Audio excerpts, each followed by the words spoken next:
Wake up, filthy.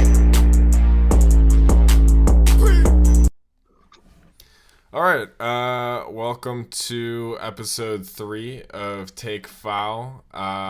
We got me, Sam, we got Ike, we got Mike, and Wild. That's another busy week in the NBA. Well, sort of, I guess, Tuesday busy. kind of thing. And we have seen a little bit of preseason basketball at this point. It's going to wrap up at the end of this week. But let's do some takeaways. Ike, should we start with you? Oh, No. Mike, let's go with National you. Puerto Rican something day, so All I will right, go first. I Celebrating haven't heard of Tito this. Fuentes. Tito Fuentes, yes, great. Who's he? He was a drummer and trumpeter. Did he Puerto die Rican. or something? I have no idea. I have zero clue. But regardless, I only have one preseason take because I don't love preseason basketball. You wanted to bet What? on it. Yeah, You're you about literally you're wanted about to give like a drop bunch some of bets stakes on out. a bet on it. That's how you know you're a degenerate. Yeah, It's like, yeah, I don't care about it. Hey, Fucking hey. idiot. We do not drop the Fucking D idiot. word. Lost your mind? It's crazy. Get demonetized like that. Go. But let the Grizz shoot. Let the Grizzlies shoot. That might be the game plan for Okay. moving forward in the year. Why do you say that? The Heat played the Grizzlies the other day. I tuned in for that game like half-heartedly. The Heat were playing a lot of like guys I had no idea who they were or where they were coming from, and they really stuck to that Heat culture. They were packing the paint. They weren't letting the Grizzlies get inside, and they were missing a lot of threes, which led to a Heat win by like 3 points, and they were leading. And even though they took out their starters with like 3 or 4 minutes left, they were leading largely throughout that whole fourth quarter. So the Grizzlies' Achilles heel might be the 3-point shot when they're wide open. I mean, other than Desmond Bain, I was gonna say, right? yeah. And actually, Dylan Brooks can shoot pretty well from 3. It's fine. Let the Grizz shoot. But like, yeah, Ja is still unproven. Jaren Jackson Jr., even though he's like, injured for a while, I would just like to point out that his shot is like disgustingly ugly. But you might be onto something there. Yeah. Might be hammering Grizz under 3-point shot. 3-pointers throughout the season. Can we I'll talk keep about you posted. I'll keep you posted. the biggest thief in the country right now, Udonis Haslem? Just in terms of Why? like, he's still on a contract. Oh, okay. Like he's still getting That's paid a Heat player's culture. salary. Hold up. That's Heat culture. Yeah, He could come be a on. coach. He could be a coach. No. They kept on Juwan Howard gotta for a scrap it up while. sometime. You remember that? That's another good question why they did that. It's Udonis just wants what to they get in there do. and scrap it up sometime. You can't have coaches fighting. Udonis is going to fight if Udonis needs to fight. His own team for the most part, but That's always good. So it goes. All right, Ike. My one takeaway is that Bryn Forbes might be an elite signing for the Minnesota Timberwolves. Yes. So here are his preseason stats: 12.3 points per game on 57.4 field goal percentage and 61% from 3. 41% career 3-point shooter on a vet minimum. Yeah, I mean, we know he can shoot, and he's super small, but if you can shoot, you can shoot, and if he doesn't get exposed on defense, then, you shoot your way onto the floor. what do you mean he's super small? What do you mean he's super small? He's a a tiny little little frail. fella. He's a little 6'3". guy. He's like 6'3". Yeah, he's like more of a 2, he's not like that's kind of small, and he's a little frail, a little skinny, I but don't think he's skinny necessarily, but to me, it's a generous 6'3". weak, maybe. Like He also, Timberwolves don't really get good players on vet minimums before this season. That's not really a thing they've ever been able to do. And now people actually want to come here because of this incredible nucleus that they have. Austin Rivers, I think he's on a vet minimum. Bryn Forbes, vet minimum. Yeah, I don't know PJ Dozier, vet minimum. I don't know what the Maybe not Austin that Rivers, Bryn Forbes market was looking like, but I'm just saying, if you're those on are a vet good minimum, you pickups. could go anywhere. Yeah, those are good pickups. I agree. All right, go ahead. Sorry, go ahead. I don't need to talk about Bryn Forbes anymore. He played. I'm pretty sure he played for like someone in the Horizon League that was in like the turn, like he played for like IUPUI, right, or Milwaukee. I do not know. He played for the Bucks. I don't know. He's also He's either on like a really bad team or a team that was in the tournament for like one of the those last weird 3 Horizon seasons, Leagues. he's the 3rd best 3-point shooter by percentage in the NBA. All right, that's a good stat. How many shots taken? All right. How many shots taken? All right. My takeaway is also about 3-point shooting. Andre Drummond hit 3 in Absolutely a game the other night. Has hit 0 3-pointers in his career before that, up to that point. You man. And has historically been a terrible free throw shooter. But is, if Andre Drummond can somehow knock it down from 3, he used to lead the league in rebounds. Could he be the next Joel Embiid? Stop me when this sounds familiar. An interior big man who only focused on inside, doesn't have much of a jumper, decides to change his whole game. I thought he does. Wait. Decides to change his whole game and starts knocking down threes. Andre Drummond, Brook Lopez, Bulls, Bucks. Same kind of mindset going on. I would say they're radically different players, but yeah, that's about as point. far as it goes. Up until this point. Brook Lopez also had a little more sauce on offense than Andre Drummond, I gotta say. But yeah, he's better. Way better. Way better. But yeah, if any other lingering thoughts here? Let's before we leave preseason, let us give thank you to our new savior, Victor. As nothing to do with preseason. Yeah, it was kind of. It was a preseason G League game. It was a preseason extremely game. Entertaining, and I had a great time with both games. And we don't have to get into that now, but you guys know how I feel. Scoot's gonna be the biggest letdown spot of all time. That's gonna be tough. All right, but I mean, everyone else in I think the expectations for Scoot are pretty low considering. All eyes are on one man. Right. Okay. And Brian Rupert.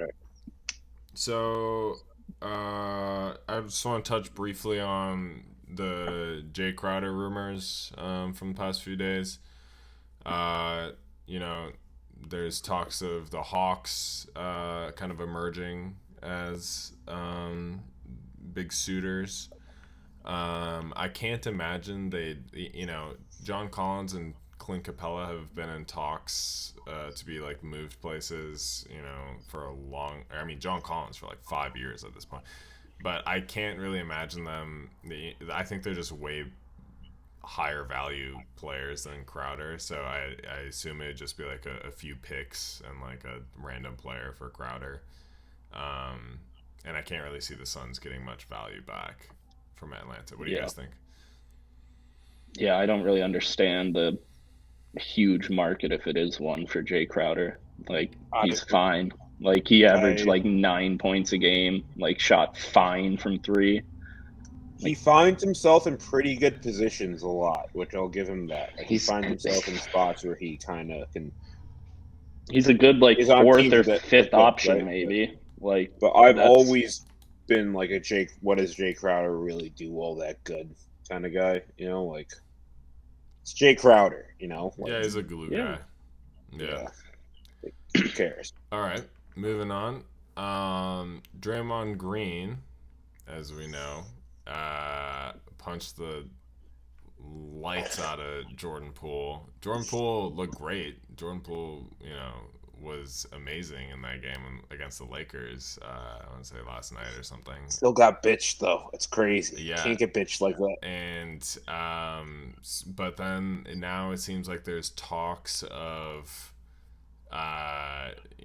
this either being Draymond Green's last year with the Warriors, or like they might try to ship him sooner rather than later, and the Lakers have kind of emerged. What do you guys think about that?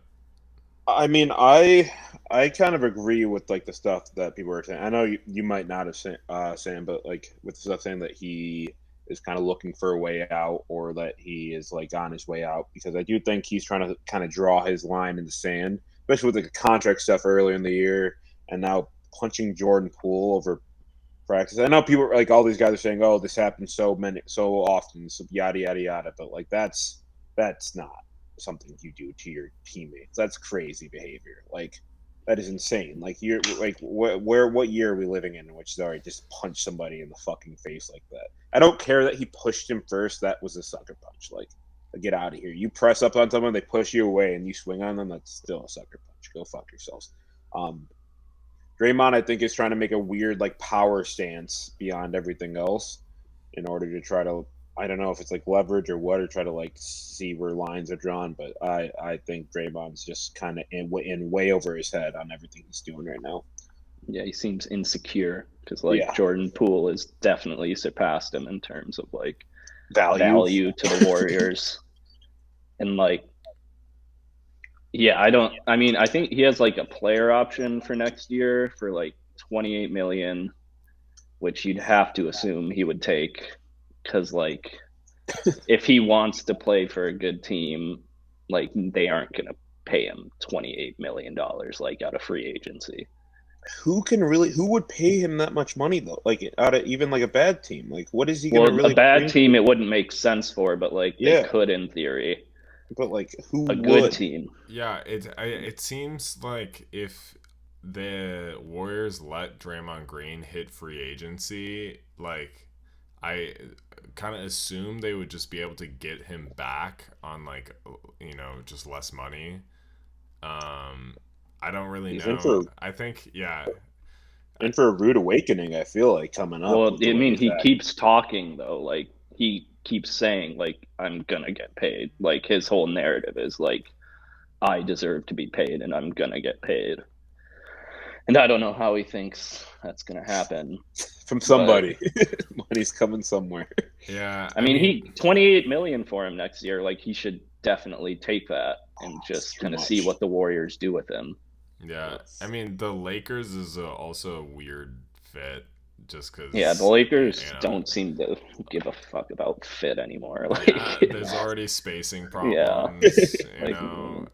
He used to be an all-star, maybe. But just collecting washed dudes. Yeah. I don't know. Yeah, Draymond Green. I don't know. Like, and people are like, what do you guys feel about the people being mad about the guy who leaked the video? Like, he got paid like $100,000 to leak that. I'd be pissed if I was a Warriors I have player something to say about this. Look, if I was like first of all, the guy that leaked the video may have done the Warriors organization a favor, because now they don't, they have justifiable reasons not to give Draymond Green all this money that he's asking for. They can just fall back on whatever the hell this is instead of, a few weeks away from Draymond. And like, in some ways they did him a favor. Sure, it looks terrible that they like try to sweep it all under the rug and shit, but like I think this people like former players I can like sort of understand, like there's like some sort of code in like the organization or whatever, but it's like everyone else that's like pissed off about this dude that like leaked the video. It's like it's also, like who cares? It's like we get to see it. Whoever leaked the video felt that like this Warriors narrative was like silly and like Draymond Green needed to be held accountable. You take it into your own hands. Draymond Green is not gonna let you hit. All right, like you know, like just calm down. Like it's not gonna. Like Yeah. I sell that video 100 out of 100 times. Like there's no doubt. I would have just leaked it without getting paid. That's hilarious. Like, funny. That's so funny. Person, but... Yeah. Yeah, all the players who are like, find this guy immediately, fire him. Like the camera guy who's like on $50,000 a year, Right? like Richard Jefferson who made like $200 million. Like, sick. He's lost my. I unfollowed him on TikTok, unfortunately, due to that take. It took. Oh, he also had another garbage one, didn't he? What was his? Oh, well, yeah, the one Sam brought up. I just think it's not garbage, I guess, but it's wrong. IMO. It's the one Banyama LeBron one. That was That's for a different day. That is for a different day. I agree with it. You're wrong. I'm right, and I'll we'll talk about it later. But the chosen one. But whatever. All right. Yeah. Who? Yeah. Anyway, last thing. No, actually, no. I'm not gonna say that. I was thinking about comparing the leak situation to the Supreme Court brief that was leaked and how. Like, I mean, well, sort of. You know, it's like people were all upset about like the integrity of the Supreme Court. How much money fuck the fucking integrity of the Supreme Court. Like, Jesus Christ. Integrity of the Golden State. Yeah, integrity of the Golden State Warriors organization. Like, whatever. You know, leak it. I like your take. Let us see. I don't think anyone on the Golden State coaching staff was pissed that it leaked. I think that they're probably all like, finally, like everyone kind of realized what it. Steve Kerr had that like obligatory like this needs to stay in house, yada yada yada. Yeah. Like we're a team, we're a family. Yeah, like, yeah. I mean, like, fuck, like that's the other thing about the video that was interesting was that like that's the first time the players saw. Oh, really? Yeah, because they're like in a game. They're not like that should happen on the sideline. They're like paying attention to what's happening. And they only saw the aftermath. So like that was the first time like Steph and Clay and stuff like saw the video. Half the players can name that cameraman, then maybe it's fair. But like I doubt any of them could give us his name. Yeah, I mean it could be anyone or their name because like. You know, it was like clearly a cell phone video of a screen, you know. So yeah. All right.